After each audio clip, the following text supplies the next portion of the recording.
السلام علیکم فرینڈس، کیسے ہیں آپ سب لوگ؟ کیسا لگا آپ کو ہمارا ناول انکہی محبت، اس کی پہلی ایپیسوڈ؟ اور اس میں ہم نے دیکھا تھا کہ ارمان اور حوریہ جو کہ بالکل ہی ایک دوسرے سے کے مزاج کے بالکل خلاف ہیں، دونوں کی رائے نہیں ملتی، دونوں کی پسند نہیں ملتی، دونوں ایک دوسرے کی پسند سے خاصے چڑے ہوئے رہتے ہیں ہر وقت۔ تو جیسا کہ آپ نے دیکھا کہ وہ اس کو لفٹ دیتا ہے نہ چاہتے ہوئے بھی اپنے فرینڈ کے کہنے پر، تو وہ گھر اس کو ڈراپ کر لیتا ہے، لیکن وہ بہت سوچ میں پڑ گیا کہ یہ کیسی عجیب لڑکی ہے۔ میں نے اس کی ہیلپ کی، وہ بھی اتنی بارش میں جب اس کی گاڑی خراب ہو چکی تھی، لیکن اس لڑکی کو اتنے مینرز نہیں ہیں کہ وہ جاتے ہوئے ایک تھینکس تو بول دے، ٹھیک ہے؟ تو اس سب سے آپ کو کیا لگتا ہے یہ کہانی کس سائڈ پہ جا رہی ہے، کیا ہونے والا ہے آگے؟ ٹھیک ہے، تو آج ہم اس کی سیکنڈ ایپیسوڈ شروع کرتے ہیں۔ رات کو گھر واپس آ کر حوریہ اپنی ڈائری کھولتی ہے۔ آج ایک عجیب انسان سے ملاقات ہوئی، اکڑو، ضدی، سنجیدہ، اور سب سے بڑی بات کہ وہ میوزک نہیں سنتا۔ اوف، ایسے لوگ نا میوزیم میں رکھنے کے لائق ہوتے ہیں۔ وہ وہ ہر اس چیز کے خلاف تھا جو مجھے پسند ہے۔ خیر، میں کون سا اس سے روز ملنے والی ہوں۔ وہ بھی یہ لکھ رہی ہوتی ہے ڈائری میں کہ دروازے پہ دستک ہوتی ہے۔ حوریہ بیٹا کھانے پہ آ جاؤ، اس کی امی فوزیہ اسے آواز لگاتی ہیں۔ حوریہ ڈائری بند کر کے کھانے پہ چلی جاتی ہے۔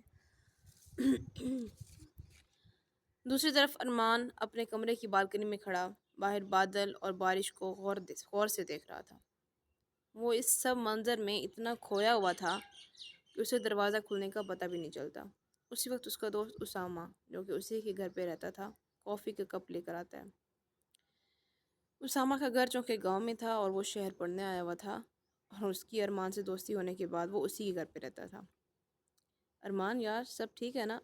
تم اس طرح کے مناظر تو نہیں دیکھتے نا، اور اس طرح کے موسموں سے تمہیں خاص چڑ ہے، تو یہ آج اتنا غور سے کیا دیکھا جا رہا ہے؟ پتہ نہیں یار، آج نا ایک عجیب سی لڑکی ملی تھی۔ بہت ہی باتونی، شور کرنے والی، بلا وجہ کے میوزک سننے والی، نہ چاہتے پھر اسی کا خیال آ رہا ہے۔ کہیں پیار ویار تو نہیں ہو گیا صاحبزادے کو؟ نہیں یار، بکواس نہ کر، تو جانتا نا ایسا کچھ نہیں ہونے والا۔ انفیکٹ تو جانتا ہے یار کہ میں جس کے بھی زیادہ قریب ہوتا ہوں وہ مجھ سے دور چلا جاتا ہے۔ ارمان دکھ سے بولتا ہے۔ اور اسی لیے شاید وہ انکل کے پاس بھی نہیں رہتا، یہاں الگ گھر میں پڑا رہتا ہے۔ ہاں، صحیح سمجھا۔ اگلے دن حوریہ اور آئمہ، جنہوں نے کچھ دن پہلے یونیورسٹی جوائن کی تھی، یونی کے کیفے میں بیٹھی تھی کہ اچانک سے حوریہ کی نظر دور کھڑے ارمان پہ پڑتی ہے، لیکن وہ کسی اور لڑکی کے ساتھ تھا۔ ارے، یہ تو وہی ہے نا جس سے کل تمہاری بحث ہوئی تھی؟ آئمہ جیسے اسے یاد دلانے کی کوشش کرتی ہے۔ ہاں، لگ تو وہی رہا ہے مسٹر آئی ہیٹ میوزک، حوریہ چڑ کے بولتی ہے۔ ارے واہ، کیا نام رکھا ہے! لیکن اس کے ساتھ لڑکی کون ہے؟ کافی بولڈ لگ رہی ہے، لگتا ہے کافی پرانی دوست ہے اس کی، آئمن نے ہنستے ہوئے کہا۔ ہوگی کوئی دوست، ہمیں اس سے کیا؟ حوریہ کے دل میں کچھ چبھا تو تھا، وہ یہ سوچ رہی تھی کہ یہ جیسا خود ہے اس کا ٹیسٹ بھی ویسے ہی عجیب سا ہے۔ اچھا چل ٹھیک ہے آئمہ، تو جہاں بیٹھ کے کھانے کے لیے کچھ آرڈر کر، میں نا لائبریری سے ہو کے آتی ہوں، مجھے ایک بک چاہیے تھی۔ اوکے جا۔ حوریہ اپنا بیگ لیتے ہوئے وہاں سے چلی جاتی ہے۔ لائبریری کی دیواروں کے بیچ ایک گہرا سکوت تھا۔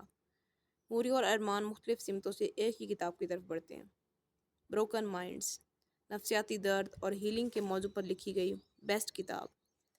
دونوں کا ہاتھ بیک وقت کتاب پر پڑتا ہے۔ ایک لمحے کو دونوں کی نظریں ملتی ہیں اور پھر فوراً پلٹ جاتی ہیں۔ یہاں بھی آپ سیریسلی؟ حوریہ غصے سے کہتی ہے۔ جی بالکل، کتابیں سب کے لیے ہوتی ہیں، صرف شور مچانے والوں کے لیے تو نہیں نہ ہوتی نا، ارمان سرد لہجے میں کہتا ہے۔ ہاں، اور کچھ لوگ کتابیں اس لیے پڑھتے ہیں شاید لوگوں سے بچ سکیں، حوریہ نے جل کر کہا۔ ہاں، اور کچھ لوگ کتابیں صرف امپریشن ڈالنے کے لیے نا صرف ہاتھ میں لے لیتے ہیں، پڑھتے اور سمجھتے نہیں ہیں، ارمان غصے سے کہتا ہے۔ واہ، خود کو جج سمجھنا کتنا آسان ہے نا آپ کے لیے۔ آپ جیسے لوگ نا دوسروں کے جذبوں پہ رائے دینا بہت جلدی سیکھ لیتے ہیں، حوریہ طنزیہ ہنستے ہوئے کہتی ہے۔ جی جی بالکل، اور آپ جیسے لوگ جو ہر چیز کو ڈرامہ سمجھتے ہو، فلم سمجھتے ہو۔ میڈم، زندگی اتنی فلمی نہیں جتنی آپ کے گانے، ارمان آنکھیں سخت کرتے ہوئے کہتا ہے۔ اچھا جی، اور کیا ہے زندگی؟ اور بلکہ آپ کی زندگی کیا ہے؟ ایک بند کتاب جس پہ ایک بہت بڑا سا تالا لگا ہوا ہے، ہاں، اور کسی کو اس تالے کو کھولنے کی اجازت نہیں ہے، حوریہ ہونٹ بھینچتے ہوئے بولتی ہے۔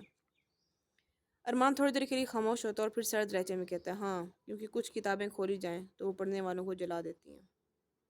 حوریہ تھوڑی دیر اسے غور سے دیکھتی ہے، کچھ تو وہ چھپا رہا تھا، ایسے جیسے اس کی آنکھوں میں کچھ درد ہو، کوئی چبھن ہو، جیسے کچھ ٹوٹنے کا احساس ہو۔